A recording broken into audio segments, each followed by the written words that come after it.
Well, God wants us all to be courageous because He knows we'll face times in life and situations and circumstances that it takes more than just the desire, it takes courage. Many people operate on the basis of fear, on the basis of what other people think. We as believers should operate on the basis of courage. Courage to say no when we ought to say no. Courage to say yes when we should say yes. So what kind of courage do you have? Is yours sort of floating between depending on the situation? Or do you know the difference between right and wrong for your life? And you've made up your mind. Do we sit down and let change just happen to us? Or are we just watching change happening around us? Or are we aware that change is happening within us? Or are we going to be those proactive people who make sure that we affect what happens to us?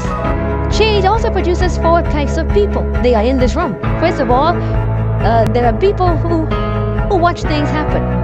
Not all change is improvement.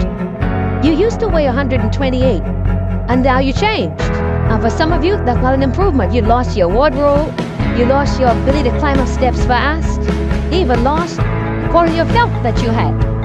Change doesn't mean improvement all the time. But the problem is, without change, there can be no improvement.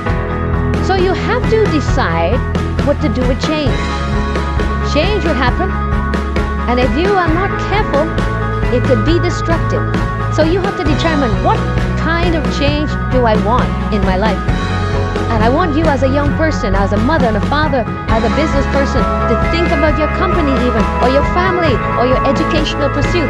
What kind of classes do you want to take in college this year? What kind of grades do you want? What kind of relationships do you want to have in your life? Who do you want to drop, and who do you want to pick up in your relationships? What kind of people do you want to associate with? Where do you want to travel that you've never been? What are the books you need to read you never read before? That changes come with choices. So what kind of person are you?